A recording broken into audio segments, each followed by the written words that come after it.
Welcome.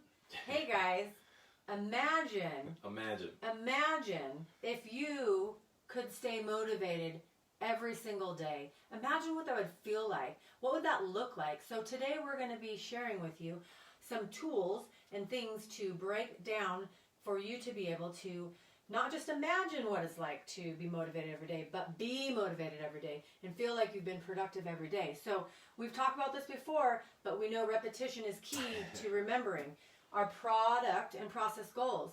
Product goals are the outcome, the longer term, something you can do within 12 months or less. And your process goals are your daily actions that create success for your outcome goal, right? These are the things that are short term that you're going to do on a daily basis, which we'll break down after Darren's talking, that will help you accomplish that big outcome, that product goal, that big shining star, right? So we're going to talk about some of that, but I want to first give a shout out to Tanis today for doing her awesome live video. Thank you for sharing. I love the point of she let you know that she needs to mark things off for her to feel productive. And that's a lot of the tools that we talked about, like the calendar, right? Writing your one thing on the calendar and marking it off, and then you feel productive and successful. So thanks for doing that today, Tanis. And Good job, Tanis. Yeah, Darren, take it away, and then we'll keep going. Yeah, so you know what? I'm going to use a recent thing that we just worked on and last month, a long-term goal. So if we want to take a long-term goal and look at it maybe in 30 days and then long-term, what that would mean to my health. So we just got done with a 30-day no added sugar challenge. Yes. And that, for me, it's a little bit difficult. It was awesome. We've tried to do this before, or I have tried to do this before, and not always been successful because I never broke it down this way before. So what we did, if we look at our long-term goal, product goal looking at 30 days, no sugar added. Having foods with no sugar added. So what am I going to do on a daily basis? Number one, I got to start thinking, what is it that I'm going to eat? What am I going to replace my snacks, those little sugary things that I would purchase? Yeah, what's one thing you do first? To replace those things with. So number one thing we talked about. So the kryptonite, if we go into our build your best date ever series, we talked about that, right? So I kind of broke it down in this way. What is my kryptonite? My kryptonite is baked goods, maybe chocolate almonds, caramel, Chicago mix, little things like that. Things I find in the garbage when I come home from out of town. Or baked goods, if I didn't say that already. Yeah, baked goods were always easy for me because I could finish those in a day and they'd be gone, and I felt like I was doing okay because I could go 3 or 4 days without it. But anyways, the kryptonite was those items that I just listed. So the keystone habit that I had to develop to help me with this, that I've been working on already for a long time, is my sleep. Sleep has been a big factor in my life, and is now my keystone habit because it has that ripple effect on all my other habits. By getting 8 to 8.5 hours of sleep, I'm eating better, my movement's better because I have more energy to move, and I'm eating better because I'm not staying up later snacking. Jess and I try to do 2 hours before our digital shutdown. Well, right now we're about an hour, and then we brush our teeth, so then that way around 7 or 8 o'clock, we don't have any food items. That brushing your teeth an hour or two before you go to bed, or during those sugary snack times, that was something that I brought in to help me work with that, is brushing my teeth, because nobody likes to eat after you brush your teeth. And I want to ask you a question. So for you to stop eating sugar, because basically we did no added sugar. So for you to do that, what were the top 3 things that you did daily, part of your process goal, that helped you be successful? So the top 3 things that was replacement of the sugary snacks. So we bought fruit and nut butter. Yeah, so whether it was almond butter or this at Costco, they have this nice cool nut butter with all these different nuts. It's really tasty. So I would have either apples, sliced up apples with that nut butter, or what else did we? Oh, mixed berries. Frozen mixed berries. Frozen mixed berries, that little mixed berry mix at Costco that they have. I think there's blackberries, raspberries, blueberries, and there's grapes. And then you put a little bit of nut butter in there. It's an awesome snack. So that's what I did, one of my daily process. Not that I have those daily, but that was something that I incorporate into that process. The other thing I did daily is I was kind of a little addict to caramel macchiatos. Yeah. Starbucks. So obviously with the CV19, us being home, that was easy to kick. Because I wasn't going there daily. I would be driving by Starbucks and thinking, oh, I'm going to stop at Starbucks and get my caramel macchiato and get my star so I can get a free one. So those are kind of my daily actions, and just movement.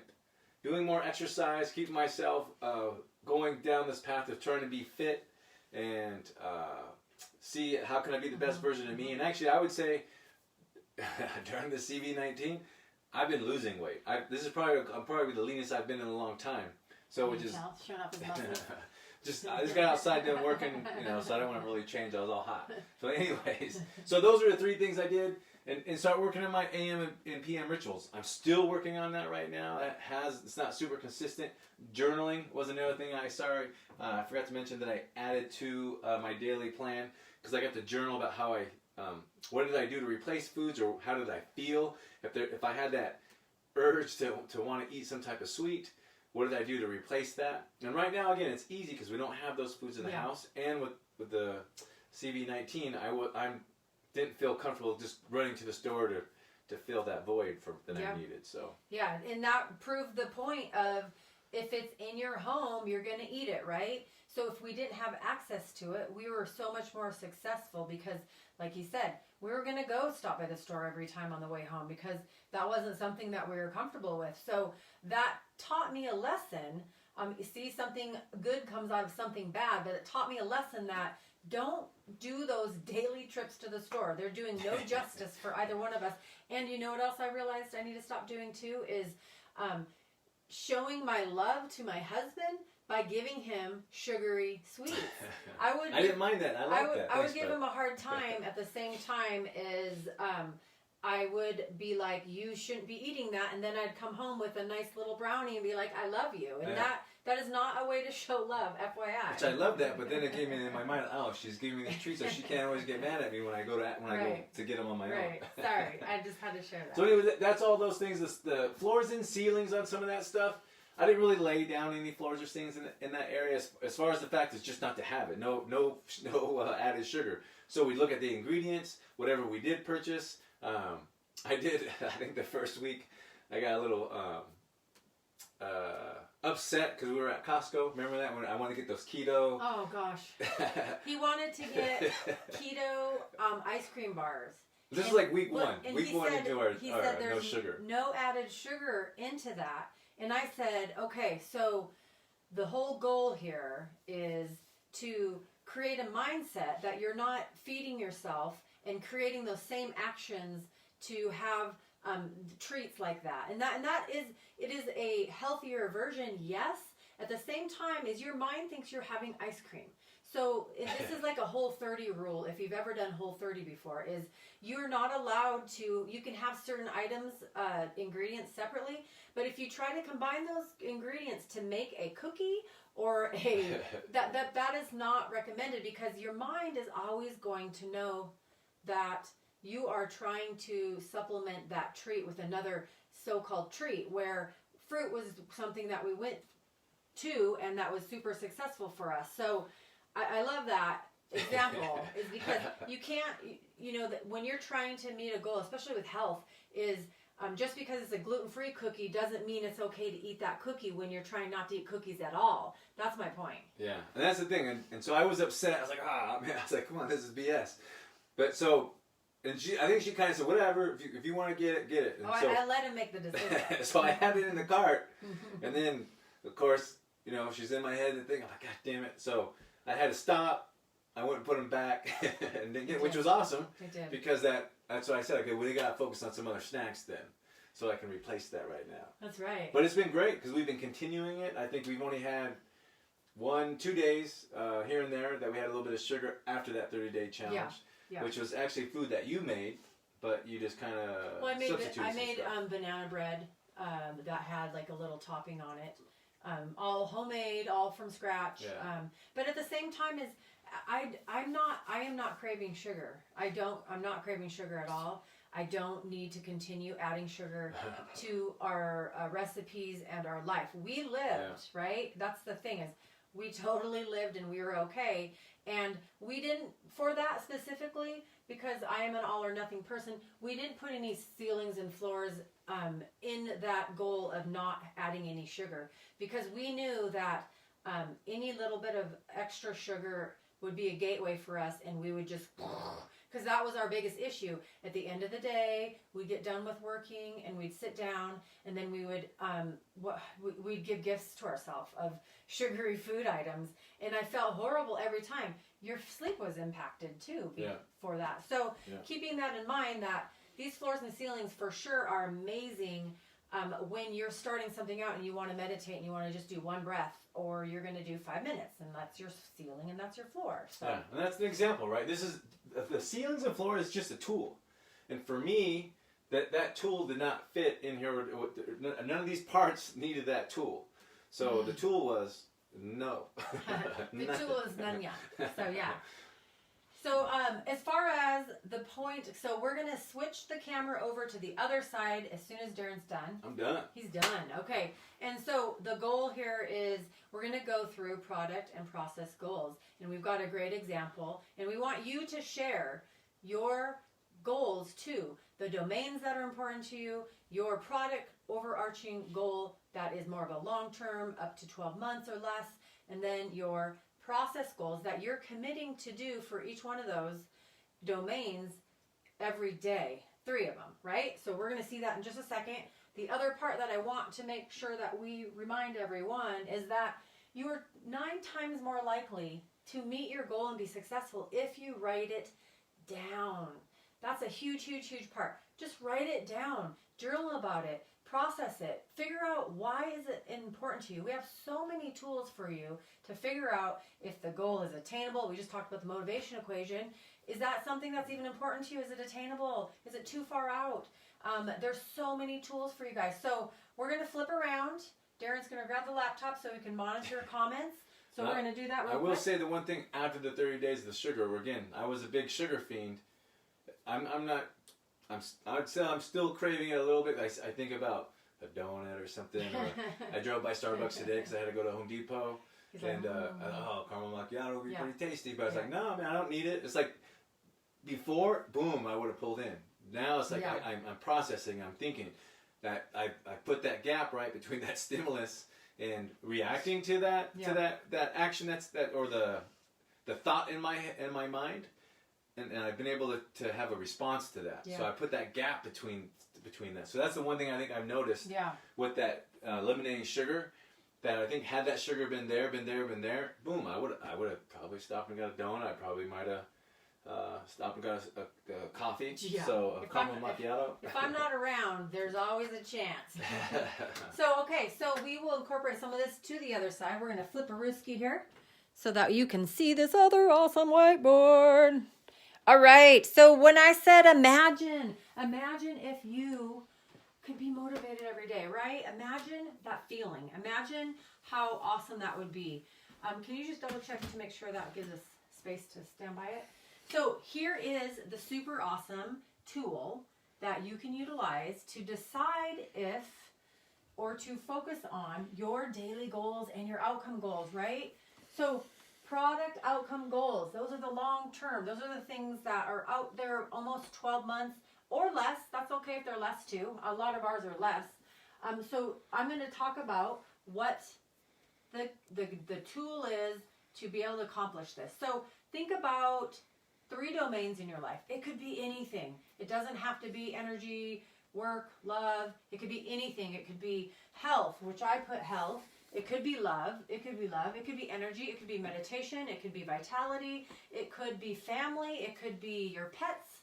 Just pick 3 domains right now and write them down or share them, but pick. You can't see what it says. Why can't you see what it says, Rosie? Hey, Tanis. I don't know why I can't see what it says, but it might come into focus. Darren will play with it for a second. But think of 3 domains. Write them down or think about them. 3 domains in your life that are super important to you, that you have some goals that you would like to do around them. Again, mine are health, love, and meditation. Meditation I put there because I am in a new meditation certification program, and that's something I have a huge passion for, and I'm building some classes and different things like that. So that's a big goal for me. So I only picked one of them today to go through, but this process that you'll see, you'll do with all 3 of these domains, okay? So I'm picking love. And what then would I do? I have my 3 domains, and then I'm going to write down my product outcome goal. So for my love goal, I want deep love connection with my hubby. This guy right here. That'd be me. That would be you. So I want this. And I'm hoping that it won't take 12 months. That's a long time. Me too. But I'm willing to work on it every day.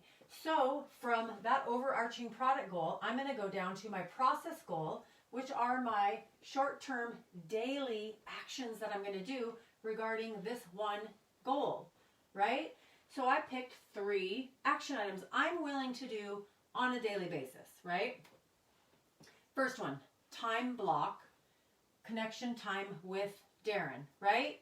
What does that look like? And again, when we did the Best Year Ever series, that's one of my top strengths or top tools that I love from that series, because I love time blocking. I love building my day the night before, and I time block my stuff out. So I know that whether it is going to be, again, 5 minutes, or it's going to be 2 hours, it's going to be based off that day, and I'm going to build it. And so that's where we can use those ceilings and those floors. So for example, my floor would be 1 minute. 1 minute of deep connection time. That's going to mess this up. 1 minute of deep connection time to connect with my honey, right? What's my ceiling, right? The maximum amount of time, which I don't want to put a max on it, but for the exercise, I'll say 2 hours, possibly 2 hours. That would be on a weekend or a date night or something. And those time blocks, connection times with my hubby, are going to be like games, outdoor, date night, and other things like that. My second process goal that I'm willing to do, my mini habit every day, is always kiss goodnight and say I love you. That is something that we have not been doing lately. And Darren mentioned it to me the other day. He said, I noticed that you are not kissing me goodnight anymore. And I was like, oh crap, I remember in the beginning, we've been together for 13 years. I remember in the beginning, it was like ingrained in my head. We always kiss goodnight. We had a sign above our bed that said, always kiss goodnight or something. And that sign's not there anymore. So I was like, oh my gosh, like I totally need to make that effort to always kiss goodnight. I can do that every day. I can do that and I can do that every day so I can get this, right? My third daily... That sign's not there anymore because we remodeled. We have a different master bedroom. Take it down. But my third daily action, my daily mini habit, is write a gratitude note and place it in our gratitude jar about him. And if that doesn't happen, this is where my ceiling, my floor comes in. My floor is, I verbally will share with Darren at some point during the day why I'm grateful for him. Or I will put the note in the gratitude jar. So my ceiling is writing it out, putting a note in the drawer or the jar and saying it is my ceiling. My floor is just verbally telling him, which is super important too. So I'm giving him gratitude, I'm giving him kisses and I love yous, and we're having connection time and time blocking that. I know that sounds sad sometimes, and Darren really struggles with time blocking deep love. At the same time, is if you don't make time for it intentionally, it's not going to happen, and then what's going to happen? Years are going to go by, and you're wondering why you're disconnected from your husband. So, oh good, Rosie, I'm happy that's better.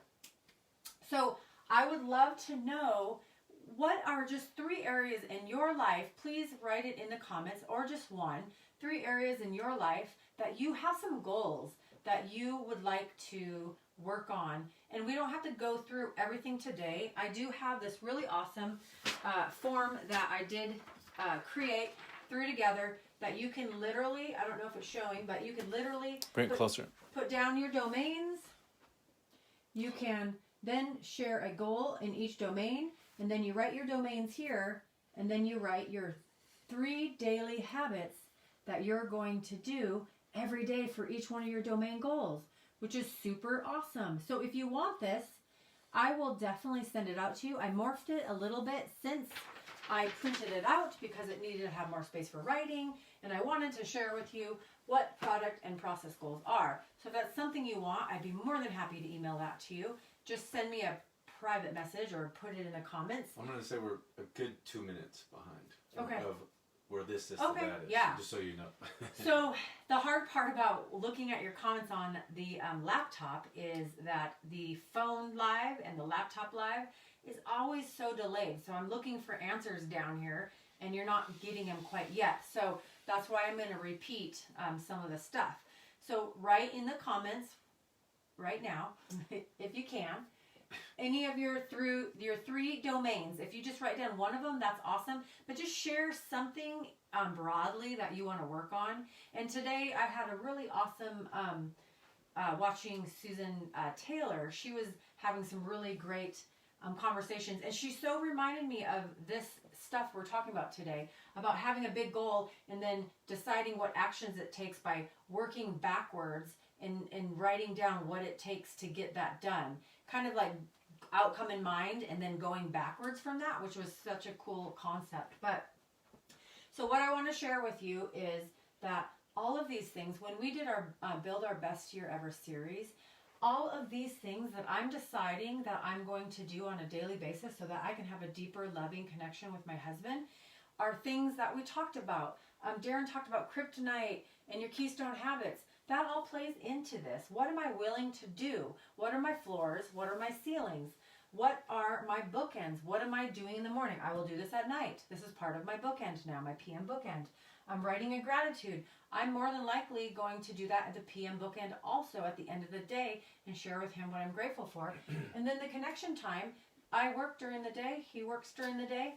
That's going to also be more of a PM bookend scheduled time block unless it's the weekend. So super awesome. I'm looking at a comment here. Do you have what else do you want to say? Yeah, I'll just say, you know, when you are trying to keep motivated and you have a goal that's in front of you. First, we talked about what excites you. Mm-hmm. So that's obviously going to keep you motivated. Knowing your why are you doing it? The other process is, I'd also be curious if we get time to answer these questions on here, that when you guys have set up a goal for yourself or something that you're trying to obtain, what's your process? How much work do you actually put into it? Do you just put a goal out there and say, okay, this is what I hope to achieve in X amount of time, and then what? What do you do? Do you break it down? Do you sit there and say, how am I going to do this? Okay, here's my outcome. Where do I start? You know, so that's the thing area. I think trying to stay motivated is having a roadmap, having a pathway, having a plan, having a system on how to get there, and breaking it down. And then that's the question, right? What excites you? If your goal or your habit that you are trying to accomplish, what are you going to do? What excites you? If you were taking a road trip somewhere and you wanted, it was maybe 2,000 miles, you'd possibly look at what type of historic sites are there along the way, or where are we going to stop and get gas? Where are we going to stop and stay the night, because we're not going to drive straight through. You're going to plan that out. You're going to plan your trip out, but do you break your goals down that way? And that's how I want you to think about it. Anything that you plan, that you set time for, a vacation. If we went to Europe and Jessica was planning, okay, we're going to do this, we're going to do this, we're going to do that, right? You do all that research to what? To have a good time. To make sure that when you go somewhere, that you're trying to have the best time possible, that you're going to make the best use of your time.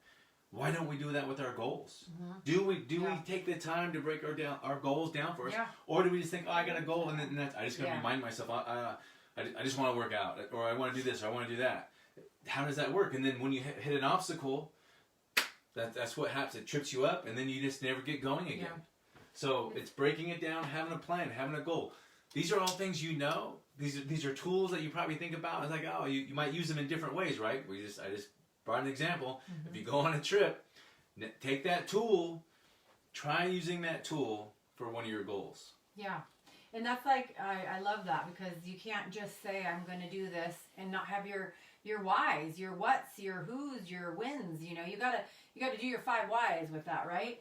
So we had a comment, and the comment was that they wanted to work on a routine for their kids the day that they're teleworking.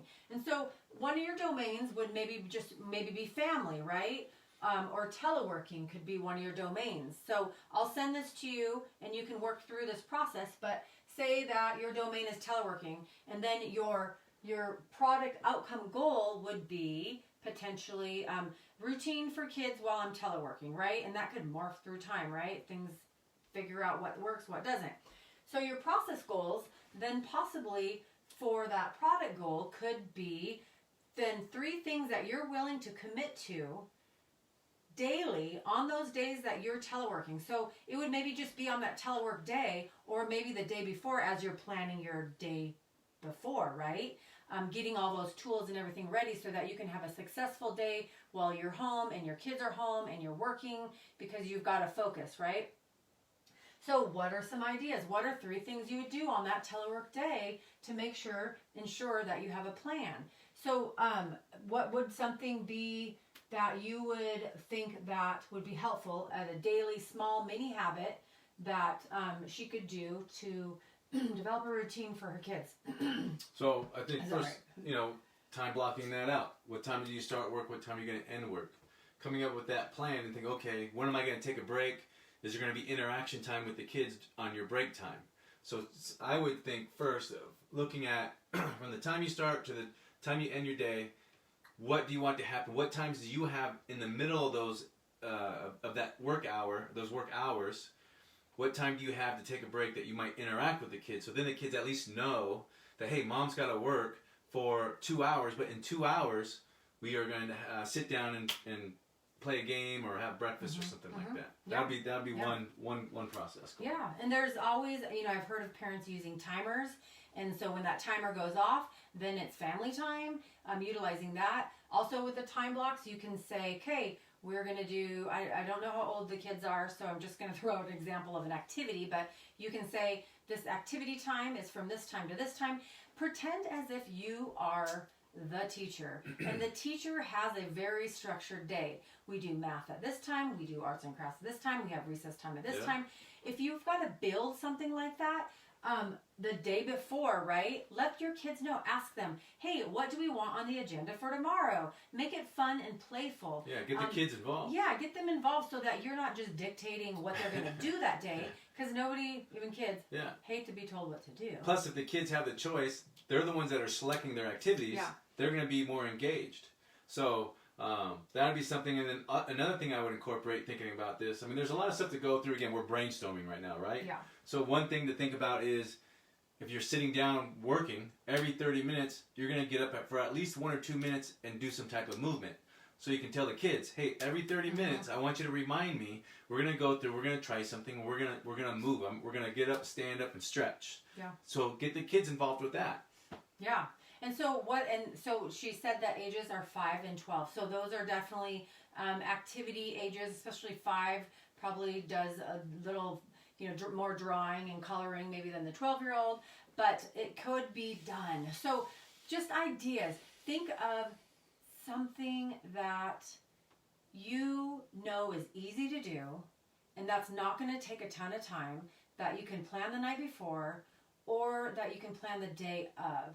But commit to 3 things that you're going to do because of that, so that you can find that routine and structure for your kids. Because I can only imagine when you're trying to work and telework, and you can hear everybody around ruckusing, yelling, probably there's some fighting, maybe some crying, I don't know, or I'm bored, or whatever you're possibly hearing, super distraction for you, because you should be time blocking your workday too, so that you can be successful. So you got to take those 2 schedules, mirror them, marry them so that they are complementary of each other. But I do like that idea of getting your kids involved and have them actually, get a whiteboard like this, have them schedule out their day.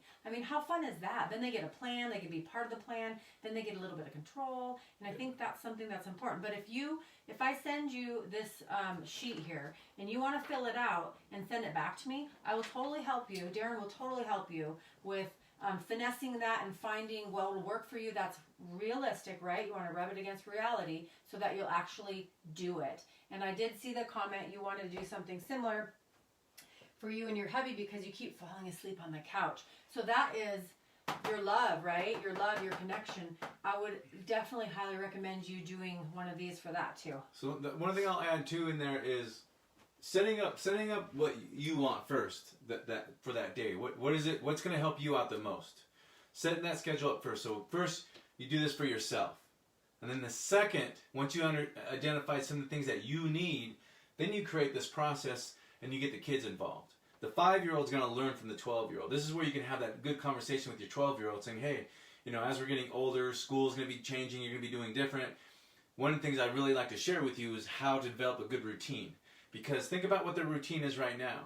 If you let them continue down this path of doing whatever they're doing, what's going to happen when they get to the age of, 13, 14, 15? When they get to high school, right?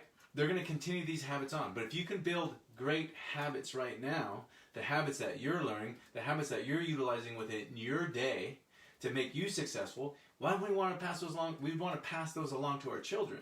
So this is a great opportunity to sit down and saying, and get them to go through that process, and even share this with them. Let your 12-year-old maybe break it down in a different way. Obviously, the 5-year-old wouldn't be able to break this down, but your 12-year-old could. Have fun with this. This could be part of your part of this somewhere in here. And the time block I would also note is, I would plan the day, tomorrow's activities tonight. Yeah. That's where you can sit down with the kids. That's an area that you're going to time block. Yeah. Maybe before dinner or after dinner. This is what you can do as a family. Get your husband involved. However you want to do that, and use that time. Again, you're trying to, sounds like you're trying to get time with your husband as well. Well, first maybe we do this together as a family. Get your husband involved, and then you can schedule out a night, Wednesday, Thursday, or whatever it might be, a night that you both have an hour together, and then you decide what you want to do. And it could just be whatever, but here's 3 ideas. Yeah. So in case you can't think of anything tonight, but you already pre-planned. We can either do this, we can do this, we can do this. All you have to do is choose one. That's right. So the challenge tonight, or the challenge today, I don't know what day you're teleworking, so whatever day that is, like Darren said, work on it the night before.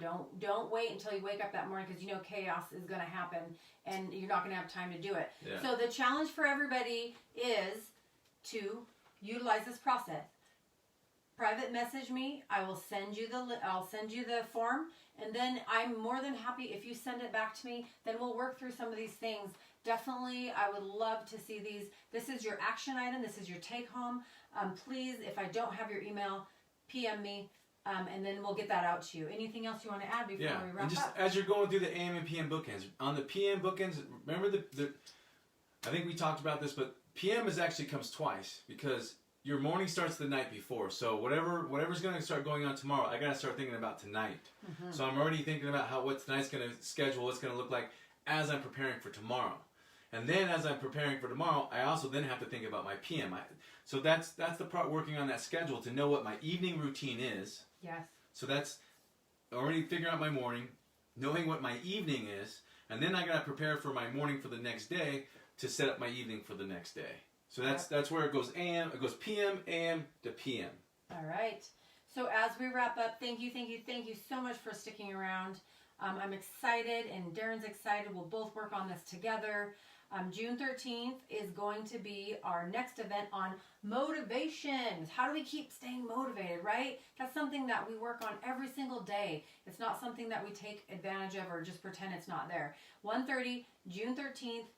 Thank you again, Tanis, for doing your awesome video today. Check that out if you haven't seen it. If you're playing this back, leave us some comments. PMS, do whatever you need to do, and we will come and see you guys next Tuesday with some more awesome information. Yep. See ya. Peace out. All right. Take care.